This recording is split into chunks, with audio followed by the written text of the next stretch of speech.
ಸಂಘರ್ಷ ನ್ಯೂಸ್ಗೆ ಹಾರ್ದಿಕವಾದಂತಹ ಸ್ವಾಗತ. ನಿನ್ನೆ ಏನು ಈದ್ ಮಿಲಾದ್ ಗಲಾಟೆ ನಡೆದಿತ್ತು. ಇಲ್ಲಿ ಒಟ್ಟು 3 FIRಗಳು ದಾಖಲಾಗಿ 6 ಜನರನ್ನ ಬಂಧಿಸಿದ್ದಾರೆ ಅನ್ನುವಂತಹ ಒಂದು ಮಾಹಿತಿ ಬರ್ತಾ ಇದೆ. ಬೆಂಗಳೂರಿನಲ್ಲಿ ನಿನ್ನೆ ಅಂದ್ರೆ ಆಗಸ್ಟ್ 26ರಂದು ಈದ್ ಮಿಲಾದ್ ಮೆರವಣಿಗೆ ವೇಳೆ ನಡೆದ ಗಲಾಟೆ ಇದೀಗ ಮತ್ತಷ್ಟು ತೀವ್ರ ರೂಪದ ಸ್ವರೂಪ ಪಡೆದುಕೊಂಡಿದೆ ಅಂತಾನೆ ಹೇಳ್ಬೋದು. ಬಸವನಗುಡಿಯ KR ರಸ್ತೆಯಲ್ಲಿ 2 ಗುಂಪುಗಳ ನಡುವೆ ಘರ್ಷಣೆ ನಡೆದಿತ್ತು. ಈ ಘಟನೆಗೆ ಸಂಬಂಧಿಸಿದಂತೆ 3 ಪ್ರತ್ಯೇಕ ಪ್ರಕರಣಗಳು ದಾಖಲಾಗಿದ್ದಾವೆ.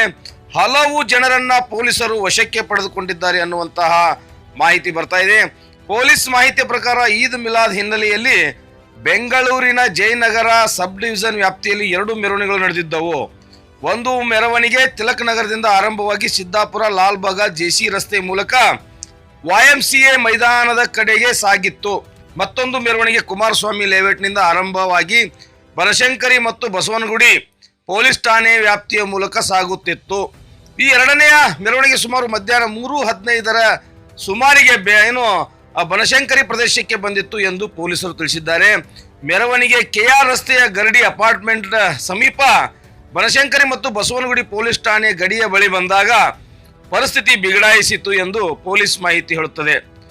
ಪೊಲೀಸರ ಹೇಳಿಕೆಯ ಪ್ರಕಾರ ಮೆರವಣಿಗೆಯ ಸಂದರ್ಭದಲ್ಲಿ ಪೊಲೀಸ್ ಘೋಷಣೆಗಳನ್ನ ಕೂಗುವ ವಿಚಾರವಾಗಿ ವಿವಾದ ಆರಂಭವಾಯಿತು. ಪೊಲೀಸ್ ಪ್ರಕಟಣೆಯನ್ನು ಉಲ್ಲೇಖಿಸಿರುವ ವರದಿಗಳ ಪ್ರಕಾರ ಪುನೀತ್ ಕೆರೆಹಳ್ಳಿ ಮತ್ತು ಅವರ ಸಹಚರರು ಮೆರವಣಿಗೆಯ ಮುಂದೆ ಬಂದು ಘೋಷಣೆಗಳನ್ನ ಕೂಗಿದರು ಮತ್ತು ಮೆರವಣಿಗೆಯನ್ನು ತಡೆಯಲು ಪ್ರಯತ್ನಿಸಿದರು ಎಂದು ಆರೋಪ ಅವರ ಮೇಲೆ ಬರ್ತಾ ಇದೆ. ಇದಕ್ಕೆ ಪ್ರತಿಯಾಗಿ ಮೆರವಣಿಗೆಯಲ್ಲಿದ್ದ ಕೆಲವು ಯುವಕರು ಘರ್ಷಣೆಗೆ ಮುಂದಾದರು ಎಂಬುದು ಪೊಲೀಸರ ಆರೋಪ. ಘಟನೆ ನಿಖರತೆಯನ್ನ ಪೊಲೀಸರು CCTV ಮತ್ತು ಇತರ ಸಾಕ್ಷಿಗಳ ಮೂಲಕ ಪರಿಶೀಲಿಸುತ್ತಿದ್ದಾರೆ. ಮುರಳಿಗೆ ಗಾಯ, ಘರ್ಷಣೆ ಸಂದರ್ಭದಲ್ಲಿ ಮುರಳಿ ಎಂಬ ವ್ಯಕ್ತಿಗೆ ಗಾಯವಾಗಿದೆ ಎಂದು ವರದಿಯಾಗಿದೆ. ಪೊಲೀಸರ ಪ್ರಕಾರ ಅವರನ್ನು ಆಸ್ಪತ್ರೆಗೆ ಕರೆದೊಯ್ಯಲು ಪೊಲೀಸರು ಪ್ರಯತ್ನಿಸಿದರು. ನಂತರ ಗಾಯಗೊಂಡವರನ್ನು ವಿಕ್ಟೋರಿಯಾ ಆಸ್ಪತ್ರೆಗೆ ದಾಖಲಿಸಲಾಯಿತು ಎಂದು ವರದಿಗಳು ಹೇಳುತ್ತವೆ.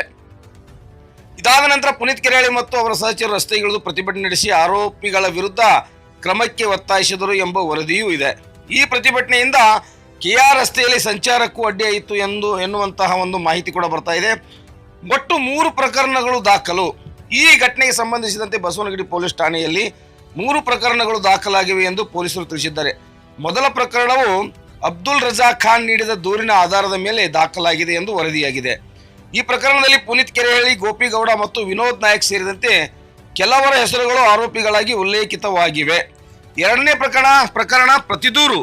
ಇದೇ ಘಟನೆಗೆ ಸಂಬಂಧಿಸಿದಂತೆ ಪುನೀತ್ ಕೆರೆಹಳ್ಳಿ ಅಲಿಯಾಸ್ ಪುನೀತ್ ಕುಮಾರ್ ಅವರ ಕಡೆಯಿಂದಲೂ ಪ್ರತಿದೂರು ದಾಖಲಾಗಿದೆ. ಈ ಪ್ರಕರಣದಲ್ಲಿ ಅಖಿಲ್ ಪಾಷಾ, ಅಬೂಬಕರ್ ಸಿದ್ದಿಕಿ ಮತ್ತು ಸೈಯದ್ ಅನಸ್ ಎಂಬುವರ ಹೆಸರುಗಳು ಆರೋಪಿಗಳಾಗಿ ವರದಿಯಾಗಿದೆ. ಇವರೆಲ್ಲರೂ ಕೂಡ ಅಪ್ರಾಪ್ತರು ಎನ್ನುವಂತ ಮಾಹಿತಿ ಕೂಡ ಬರ್ತಾ ಇದೆ. ಈ ಪ್ರತಿದೂರಿನಲ್ಲಿ ಹಲವು BNS ಸೆಕ್ಷನ್ಗಳ ಜೊತೆಗೆ SC/ST ದೌರ್ಜನ್ಯ ತಡೆ ಕಾಯ್ದೆಯ ಸೆಕ್ಷನ್ಗಳನ್ನು ದಾಖಲಿಸಲಾಗಿದೆ ಎನ್ನುವಂತಹ ಪೊಲೀಸ್ ಪ್ರಕಟಣೆಯಲ್ಲಿ ಉಲ್ಲೇಖವಾಗಿರುವಂತಹ ವರದಿಯಾಗಿದೆ. 196(1)A, 196(1)B, 196(2), 109, 118(2), 190, 351(2), 351(3) ಮತ್ತು 352 ಇದರ ಜೊತೆಗೆ SC/ST ದೌರ್ಜನ್ಯ ತಡೆ ಕಾಯ್ದೆ 3(1)R ಮತ್ತು 3(1)S ಸೆಕ್ಷನ್ಗಳು ಉಲ್ಲೇಖಿಸಲಾಗಿದೆ ಎಂದು ಮಾಹಿತಿ ಬರ್ತಾ ಇದೆ. ಈ ಪ್ರಕರಣದ ಆರೋಪಿಗಳನ್ನು ನ್ಯಾಯಾಲಯದ ಮುಂದೆ ಹಾಜರುಪಡಿಸಲಾಗಿದೆ ಎನ್ನುವಂತ ವರದಿ ಕೂಡ ಬರ್ತಾ ಇದೆ. ಮುರುಡೆ ಪ್ರಕರಣ ಒಂದು ಇಲ್ಲಿ ದಾಖಲಾಗುತ್ತೆ. ರಸ್ತೆ ತಡೆ ಮಾಡಿದ್ದ ಕಾರಣಕ್ಕಾಗಿ ಬಸವನಗುಡಿ ಟ್ರಾಫಿಕ್ ಪೊಲೀಸ್ ಸ್ಟೇಷನ್ ವ್ಯಾಪ್ತಿಯಲ್ಲಿ ಅವರು ಕೂಡ ಒಂದು ಪ್ರಕರಣವನ್ನು ದಾಖಲು ಮಾಡ್ತಾರೆ. ಮಂಜುನಾಥ್ HN ನೀಡಿದ ದೂರಿನ ಆಧಾರದ ಮೇಲೆ ರಸ್ತೆಯಲ್ಲಿ ಪ್ರತಿಭಟನೆ ನಡೆಸಿದ ಸಾರ್ವಜನಿಕರಿಗೆ ಸಂಚಾರಕ್ಕೆ ಅಡ್ಡಿಪಡಿಸಿದ ಆರೋಪದಡಿ ಪುನೀತ್ ಕೆರೆಹಳ್ಳಿ ಮತ್ತು ಇತರ ವಿರುದ್ಧ BNS ಸೆಕ್ಷನ್ 385 ಅಡಿಯಲ್ಲಿ ಪ್ರಕರಣ ದಾಖಲಾಗಿದೆ ಎಂದು ಪೊಲೀಸ್ ಮಾಹಿತಿ ಹೇಳುತ್ತದೆ. ಅಂದ್ರೆ ಈ ಘಟನೆಯಲ್ಲಿ ಕೇವಲ ಘರ್ಷಣೆ ವಿಚಾರ ಮಾತ್ರವಲ್ಲದೆ ಸಾರ್ವಜನಿಕ ರಸ್ತೆಯಲ್ಲಿ ಸಂಚಾರಕ್ಕೆ ಅಡ್ಡಿಯಾದ ಆರೋಪವು ಪ್ರತ್ಯೇಕ ಪ್ರಕರಣವಾಗಿ ದಾಖಲಾಗಿದೆ. ಎಷ್ಟು ಜನರ ಬಂಧನವಾಗಿದೆ? ಇಲ್ಲಿವರೆಗೂ ಬಂದಿರುವ ಮಾಹಿತಿ ಪ್ರಕಾರ 5 ಜನರ ಬಂಧನವಾಗಿದೆ ಎನ್ನುವಂತ ಮಾಹಿತಿ ಬರ್ತಾ ಇದೆ. ಕೆಲವೊಂದು ಕಡೆ 6 ಜನರು ಕೂಡ ಆಗಿದ್ದಾರೆ ಎನ್ನುವಂತ ಮಾಹಿತಿ ಇದೆ. ಅಂದ್ರೆ ತನಿಖೆ ಮುಂದುವರೆದಿದೆ. ಈ ಪ್ರಕರಣದ ನಿಜವಾದ ಸತ್ಯ ಏನು? ಮೊದಲು ಯಾರು ಘೋಷಣೆ ಕೂಗಿದರು? ಯಾರು ಮೆರವಣಿಗೆಯನ್ನು ತಡೆದರು? ಮುರುಳಿಗೆ ನಿಖರವಾಗಿ ಹೇಗೆ ಗಾಯವಾಯಿತು? ಯಾರಿಂದ ಹಲ್ಲೆ ನಡೀತು? ರಸ್ತೆ ತಡೆ ಪ್ರತಿಭಟನೆ ನಡೆಸಿದವರ ಪಾತ್ರವೇನು? ಈ ಎಲ್ಲದರ ಪ್ರಶ್ನೆಗಳಿಗೆ CCTV ದೃಶ್ಯಗಳು, ಸಾಕ್ಷಿ ಹೇಳಿಕೆಗಳು ಮತ್ತು ಪೊಲೀಸ್ ತನಿಖೆಯಿಂದ ಉತ್ತರ ಸಿಗಬೇಕಿದೆ. ಹೀಗಾಗಿ ಸಾಮಾಜಿಕ ಜಾಲತಾಣಗಳಲ್ಲಿ ಹರಿದಾಡುವ ಏಕಪಕ್ಷೀಯ ಮಾಹಿತಿಯನ್ನು ನಂಬುವುದಕ್ಕಿಂತ ಪೊಲೀಸ್ ತನಿಖೆ ಮತ್ತು ನ್ಯಾಯಾಲಯದ ದಾಖಲೆಗಳನ್ನು ಆಧಾರವಾಗಿಟ್ಟುಕೊಳ್ಳುವುದು ಅತ್ಯಂತ ಮುಖ್ಯ. ಬೆಂಗಳೂರಿನಂತಹ ನಗರದಲ್ಲಿ ಧಾರ್ಮಿಕ ಮೆರವಣಿಗೆ ಶಾಂತಿಯುತವಾಗಿ ನಡೆಯುವುದು ಎಲ್ಲರ ಜವಾಬ್ದಾರಿ. ಒಂದು ಘೋಷಣೆ, ಒಂದು ವಾಗ್ವಾದ ಅಥವಾ ಒಂದು ಸಣ್ಣ ಗಲಾಟೆ ದೊಡ್ಡ ಸಂಘರ್ಷಕ್ಕೆ ಕಾರಣವಾಗಬಾರದು. ಕಾನೂನು ಕೈಗೆತ್ತಿಕೊಳ್ಳುವ ಬದಲು ಯಾವುದೋ ದೂರು ಇದ್ದರೆ ಪೊಲೀಸರಿಗೆ ದೂರು ನೀಡಿ ಕಾನೂನು ಪ್ರಕಾರ ಕ್ರಮಕ್ಕೆ ಒತ್ತಾಯಿಸುವುದು ಸೂಕ್ತ. ಈ ಪ್ರಕರಣದಲ್ಲಿ ಪೊಲೀಸರು 3 ಪ್ರತ್ಯೇಕ ಪ್ರಕರಣಗಳನ್ನು ದಾಖಲಿಸಿದ್ದು ತನಿಖೆ ಮುಂದುವರೆದಿದೆ.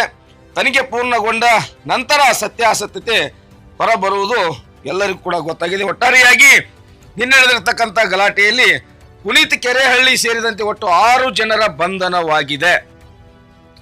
ಈ ಒಂದು ಬಂಧನ ಮತ್ತು ಈ ಒಂದು ಗಲಾಟೆ ಕರ್ನಾಟಕದ ಜನರ ಮಧ್ಯೆ ಏನಪ್ಪಾ ಅಂದ್ರೆ ಒಂದು ರೀತಿ ಭಯದ ವಾತಾವರಣ ಸೃಷ್ಟಿ ಮಾಡಲಿಕ್ಕೆ ಪ್ರಾರಂಭ ಮಾಡಿದೆ ಅಂತ ಹೇಳ್ಬೋದು. ಸಾಮಾಜಿಕ ಜಾಲತಾಣಗಳಲ್ಲಿ ಪರ ವಿರೋಧ ಚರ್ಚೆಗಳು ಕೂಡ ನಡೀತಾ ಇದ್ದಾವೆ. ಒಟ್ಟಾರೆಯಾಗಿ ಬಸವನಗುಡಿ ಪೊಲೀಸರು ಅಂತಿಮ ವರದಿಯನ್ನ ಪ್ರಕಟಿಸುವವರೆಗೂ ಏನೆಲ್ಲ ಗಲಾಟೆ ಆಗಿದೆ ಅಂತೇಳಿ ನೀವೆಲ್ಲರೂ ಕೂಡ ಕಾದು ನೋಡಬೇಕಾಗುತ್ತೆ. ನಿರಂತರ ಸುದ್ದಿಗಳಿಗಾಗಿ ನೋಡ್ತಾ ಇರಿ ಸಂಘರ್ಷ ನ್ಯೂಸ್ ಕರ್ನಾಟಕ.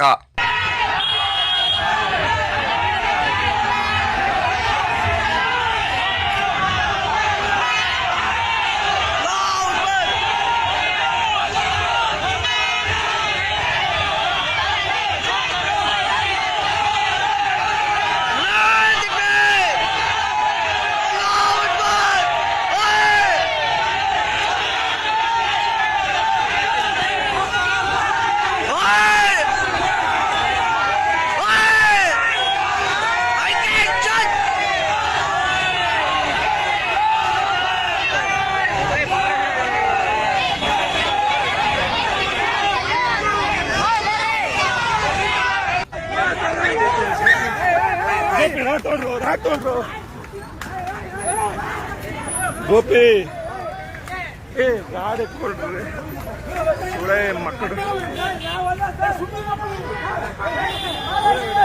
ರಕ್ತ ರಕ್ತ ರಕ್ತ ರಕ್ತ ರಕ್ತ ರಕ್ತ ಏನ್ ಹೊಡೆದ್ರು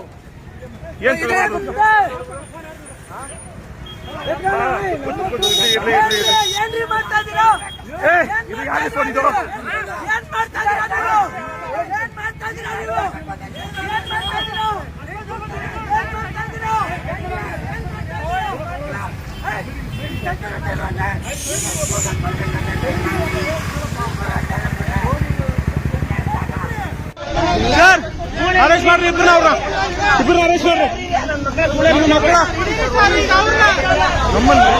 ಇಡ್ರಿ ಅವ್ರು ಅವ್ನು ಸುಳ ಮಗನ ನೀನ್ ನಾವು ಸುಳ ಮನೆ ಕರ್ಕೊಂಡವ್ರ ಸ್ಟೇಷನ್ ಕರ್ಕೊಂಡವ್ರ.